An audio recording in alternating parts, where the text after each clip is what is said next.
Hello friends, मैं हूं आपके सामने गौरव मिगलानी।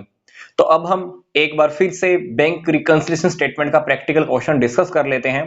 तो ये बीआरएस हमको रेडी करना है। ये हमको रेडी करना है 31 मार्च 2017 को। तो bank reconciliation statement as on 31 March 2017।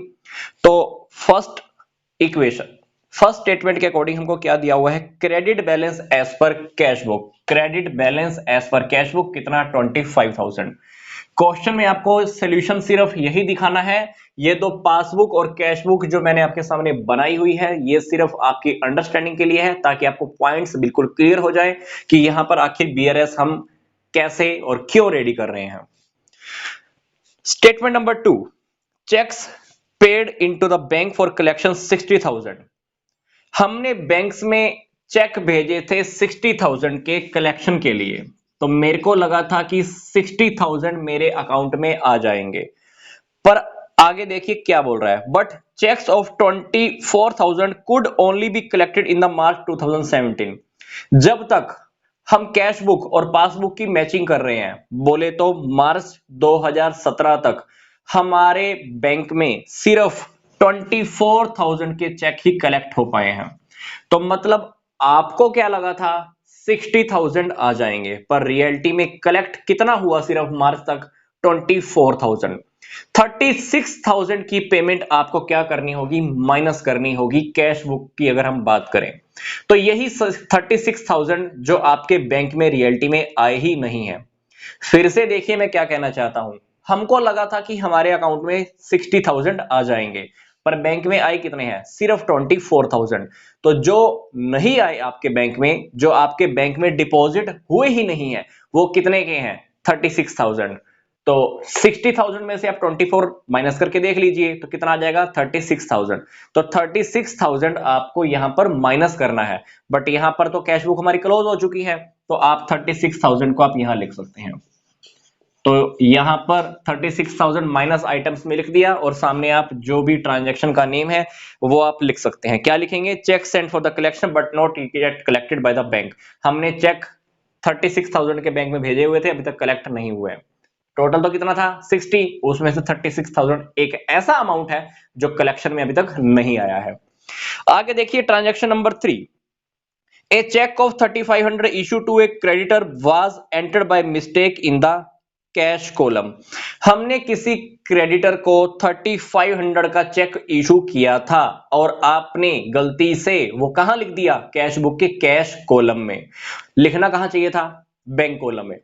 Cash column में लिख दिया होगा। तो बैंक कॉलम में लिखने की बारी तो अब आई है आपकी। तो आप 3,500 को बैंक कॉलम के कहां लिखोगे? राइट साइड में, बोले तो माइनस आइटम में। ये बात अब आपको पता लगी है, तो डेफिनेटली आप इसको माइनस आइटम में शो करा सकते हैं। क्योंकि आप जब भी आप किसी को चेक इशू करते हो तो कहां इशू करते हो? बैंक कॉलम्स में ही जाते हैं, पर आपने तो कैश कॉलम में लिख दिया। तो बैंक कॉलम में अगर अब लिखते तो कहां लिखते?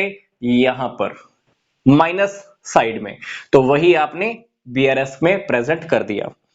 आगे देखिए, ए check of 10,000 issued on 22nd March was not presented for payment whereas it was recorded twice in the cash book। हमने किसी को 10,000 रुपए का चेक दिए था।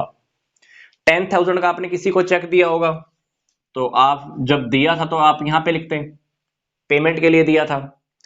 और पेमेंट के लिए तो दिया, साथ में ये भी बोल रहा है कि ये चेक आपने गलती से कैश बुक में 2 बार रिकॉर्ड कर दिया। एक बार तो रिकॉर्ड किए, ये करना ही था, दूसरी बार रिकॉर्ड आपने गलती से कर दिया। एक बार तो रिकॉर्ड करना ही था, दूसरी बार रिकॉर्ड आपने गलती से कर दिया, रॉन्गली हो गया। और रियलिटी में ये चेक बैंक में प्रेजेंट ही नहीं हुआ।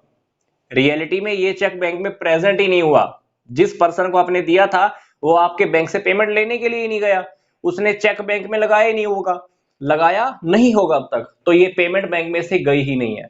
तो रियलिटी में एक बार तो हमको प्लस इस वजह से वापस करना है क्योंकि ये बैंक में प्रेजेंट ही नहीं हुआ, और दूसरी बार प्लस क्यों करना है एक बार फिर से? क्योंकि हमने दूसरी बार तो इसको गलती से यहां पे लिखा था।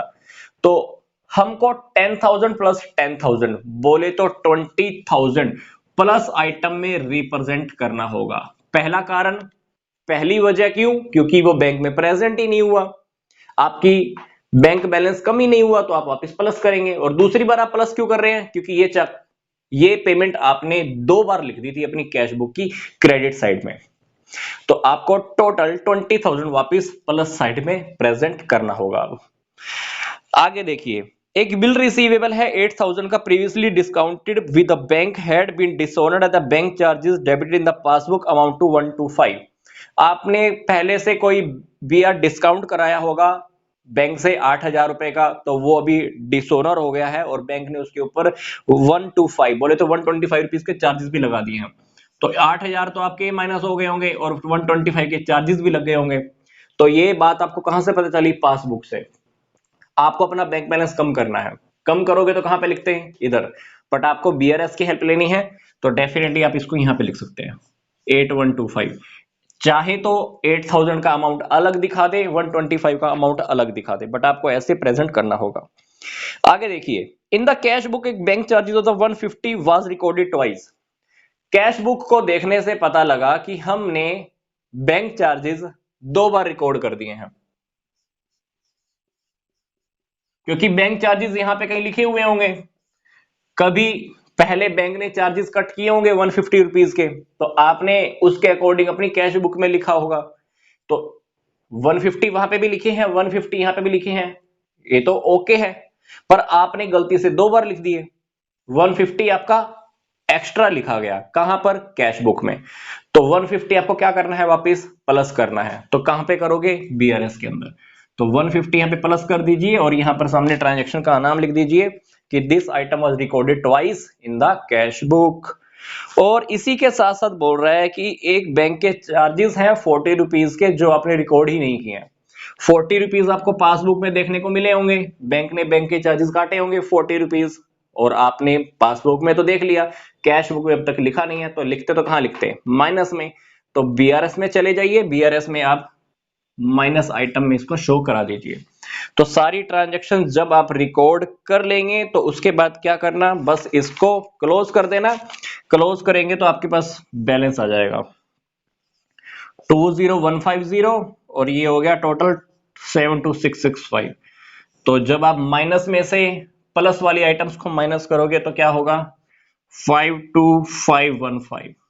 और इस बैलेंस के सामने क्या लिखना है? Debit balance as per passbook. क्योंकि हमारे पास प्लस आइटम्स कम है, माइनस आइटम्स ज्यादा हैं, तो डेफिनेटली ये माइनस वाला बैलेंस बच गया है।